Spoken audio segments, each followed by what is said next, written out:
This video is sponsored by Into the AM. Welcome to the Painting Coach. I'm Lloyd, and today, can you hear that? That's right, we're painting Noise Marines, the brand new Emperor's Children's model. So a huge thank you to Games Workshop for sending me these models ahead of time so I can create all of this content for you. Let's get painting.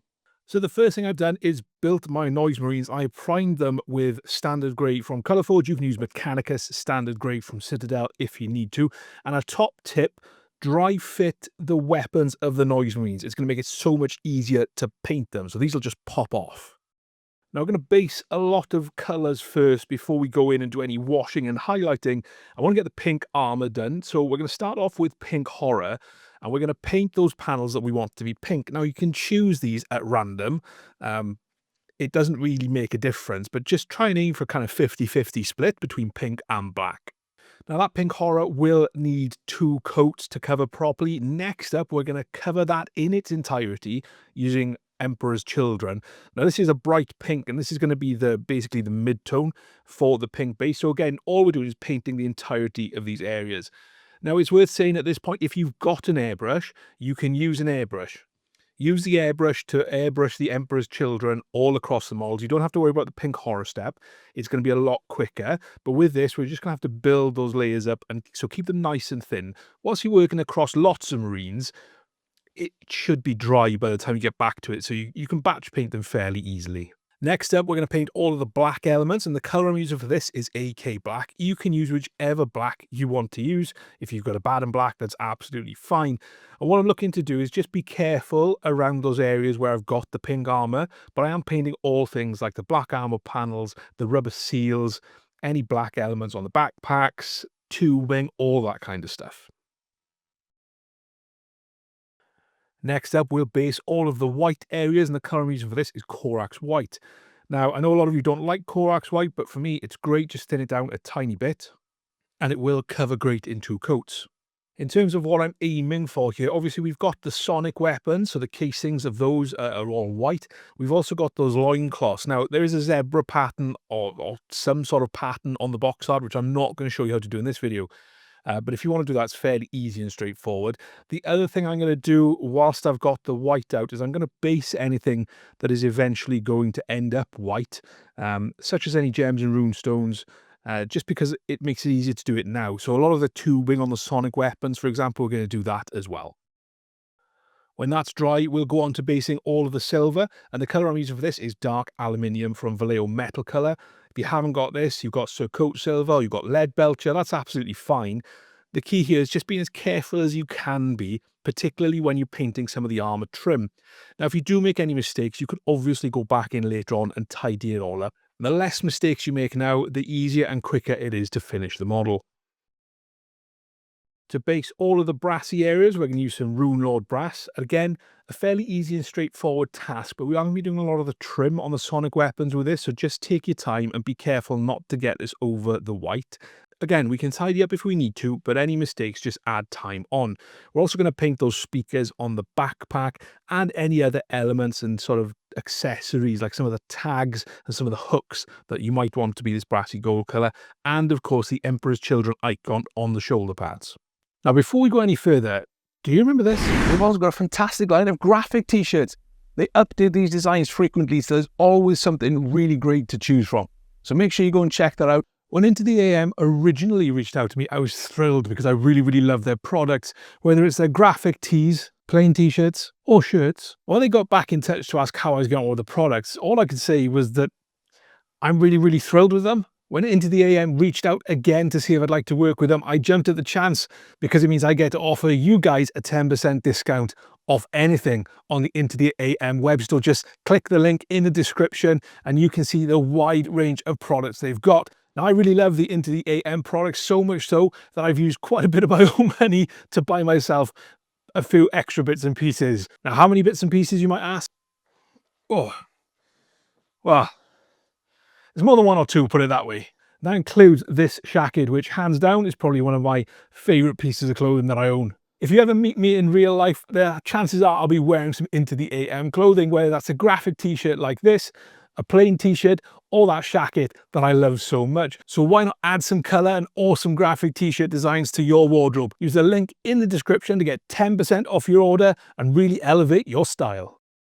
Next up, we're going to shade all of the silver and the brass at the same time, and the colour we're going to use for that is Druchii Violet. And all we're going to do is wash this over those areas. Now, we don't want it to flood the areas too heavily, so if it does, just suck some of it up with your brush. We just really want to get it into the recesses. The reason I'm using Druchii Violet, it's kind of a nice purpley shade that complements the rest of the armour and just helps things stand out and gives them a bit more of a unique look than if we use something like Nuln Oil. The first highlight we'll do on all of the silver is with Chrome from Vallejo Model Air. Now, if you haven't got this, you can use Shining Silver or Runefang Steel. And what we're looking to do is drag this along those sharp, crisp edges to get some nice, crisp highlights. Across the other areas of the model, you can just dab the brush on. Try and stay away from dragging it across things like pipes because you'll tend to get it into the recesses where you don't want it. So just be very careful how you apply this. Work your way across all of the silver, and this will really start to make that armour pop a bit and really catch some of the light.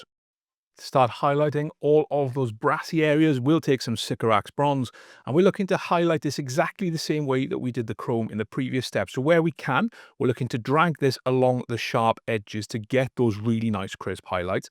So don't forget, when you're doing this, you're actually going to be doing some of the trim around the sonic weapons as well.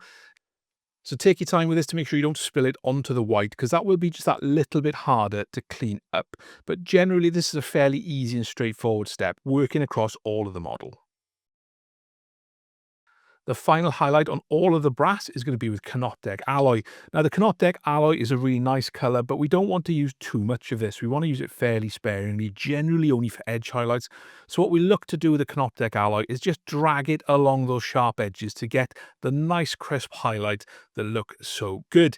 So once you've finished all of that, don't forget to do things like some of the accessories and the icons that you've got there, and of course the hilt on that power sword. So next up, we'll shade all of those sonic weapons. Now, I know this is a little blown out, but all I've done is taken some Biel-Tan Green and mix this 1-to-1, so that's a shade, with some of that Corax White. And I'm just painting over all of the weapon casings, making sure it gets into those recesses. Now, this won't cover particularly well, but because it's going over the white underneath, you should get that nice green tint that'll really set off the box art effect of those weapons. Now, when that's completely dry, we'll go back in with Corax White and start to highlight back up. Now, generally what we're looking to do here is just leave that green colour in all of the recesses. So you're going to paint the majority of these areas with the Corax White, and that should give you the nice effect that you're looking for. Finally, we'll highlight all of the white, and I'm going to use AK White, which is a nice bright white. If you've got White Scar or Bold Titanium White, that's absolutely fine as well. What we're looking to do really here is just drag it along those sharp edges of the weapon casing, so you get a nice crisp white highlight. I'll also use it to highlight all of the tubing that we're going to have a brighter colour later, and obviously those canisters on the sonic weapons and the backpacks as well. The other thing I'm going to do whilst I've got this out is I'm going to paint in the eyes on the helmets and any other areas where I'm going to have more of a brighter colour effect. So on some of the decoration on the armour, for example, some of the gems, the power node on the power sword, and also the gem that's inset into the hilt. So I'm going to paint all that whilst I've got the bright white out. Continuing on that brighter colour, we're going to shade all of those loincloths now, and the colour I'm going to use for this is Soul Blight Grey. Now, you want to paint the entirety of the loincloth and make sure the Soul Blight Grey is very, very well shaken. Once we've got it on the model, try not to go back and touch it too much. So make sure you paint the entirety of the cloth, get it into those recesses, and just let it dry. If you need to, you can very quickly highlight some of the raised folds using Corax White before going back in with a brighter AK White and using this to highlight those crisp edges and any really prominent folds that you've got on the loincloth. This is a nice, easy, straightforward step. If you put a bit too much of the AK White on, you can always go back in with Corax White to tidy it all up. We'll paint all of the tassels and those top knots now. And the colour we're going to use for this is Striking Scorpion, which is a very nice bright green. I'm also going to use this to paint all of the canisters on the back of the backpack and also on those sonic weapons. So just take your time with this. Try not to spill it on any of those areas you've already finished. You are going to get a very, very, very bright green effect. I absolutely love this green effect. And then just let it completely dry before the next step. At this point, I'm also going to paint all of the helmet lenses using the Striking Scorpion and also any other accessories that I want to be a green colour. Whilst that Striking Scorpion is drying, I'm going to go back in and paint a slightly darker green on all of the tubing, such as those going across the stomach areas and also the tubing on the sonic weapons. I'm going to use Karandras Green for that. Once everything's completely dry, I'm going to mix the Striking Scorpion in with the AK White. It's a roughly 50-50 mix, and I'm going to use this to highlight all of those top knots, the tassels, the tubing, all of the tubing, so even the ones I've done with the Karandras Green, and also those canisters. So when it comes to the top knots, I'm looking to just paint this along the shape of the model, catching the most raised areas to get that highlight. When it comes to the canisters, I'm looking to just stipple this in the middle of the canister and similarly along all that tubing. I'm just looking to stipple it along the top edge, so it's not a complete line highlight. It just adds a little bit of variation and interest. Now, the squad leader's got a little bit of additional fanciness in this little cloak, so the first thing we're going to do is base all of that using Naggaroth Night. When that's completely dry, we'll base it again using Xereus Purple, leaving that Naggaroth Night in the recesses. So you're going to paint pretty much all of this little bit of cloak with the Xereus Purple. If you make any mistakes, you can always just go back in with a little bit of Naggaroth Night and just reinstate those shadows. The last thing we'll do is use some Genestealer Purple and drag this along those sharp edges and highlight all of those folds. Now, if you put a little bit too much on, it's really easy to go back in just with a little bit of Xereus Purple and just tidy up some of those highlights. Now, if you need to get into wet blending here, you can, because for some reason these colors wet blend really nicely. But otherwise, we're just looking for those nice crisp highlights. There are a good few leather elements on the miniatures as well, such as the belts and also the straps on the sonic weapon. So the colour we're going to base all of these with is Dryad Bark. Now this is a nice desaturated brown colour. We just want to be careful not to spill it on any of the elements we've already finished. Once that's dry, we'll give it just one highlight, and the colour I'm going to use for this is Gorthor Brown. Now you'll notice here I've got a very, very good tip on my brush, even though it's a fairly big brush, and I'm just going to drag this along those sharp edges, and that's going to give me that nice crisp highlight. This is nice and easy, so just work your way across all the belts and all the straps to get this done. At this point, I've gone back in and tidied up all of the black armor, all of the pink armor. So any mistakes or spillages, that's now completely tidy. And I'm going to shade the pink armor. The color I'm going to use for this is Volupous Pink contrast paint, but it's mixed 2 parts contrast medium to 1 part Volupous Pink. So it's fairly thin. I just want to be careful how I place this into those recessed areas, the joins in the armor, just to add a little bit of delineation between the trim and the panels. And that should give you a good crisp effect. If you make any mistakes and put it on a bit too thickly, you can always paint over it with Emperor's Children. To highlight the pink armor, we're just going to do one highlight, and the color we're going to use for that is a 50-50 mix of AK White and Emperor's Children. And all we're looking to do here is really drag our brush along the sharp edges to get those really nice crisp highlights. Now, if you put it on too thickly, it's really easy to fix with a little bit of Emperor's Children, but generally this should be fairly straightforward. Where you need to paint this in because you can't drag the brush, just take your time. You can't really get this wrong. If it's too thick, you can just fix it nice and easily. Next up is all of the black armor, and that includes the panels and the rubber elements and all of the hoses on the weapons as well. So the first color I'm going to use for this is Eshin Grey. Now this is going to be a fairly chunky highlight, so don't worry too much about being tidy. If it's a bit squiffy and wobbly, you can always just tidy it up with some AK black or whatever black you've used to base the panels. But generally, we're looking to just cover everything, dragging our brush along the sharp edges where we can. But like I said, this is a fairly chunky highlight. The last highlight we'll use on the black armor is with Dawnstone. Now, this is going to be a much thinner highlight than we've previously done with the Eshin Grey. So we want to keep it inside the Eshin Grey for the last step, but we also want to keep it nice and thin and sharp. So where you can, drag your brush across the model and you'll get that nice crisp highlight. Where you do need to draw it in because you can't actually drag it, then just take your time. Make sure you've got a very thin point on your brush and the paint's a little bit thin as well, so it flows nicely off the bristles.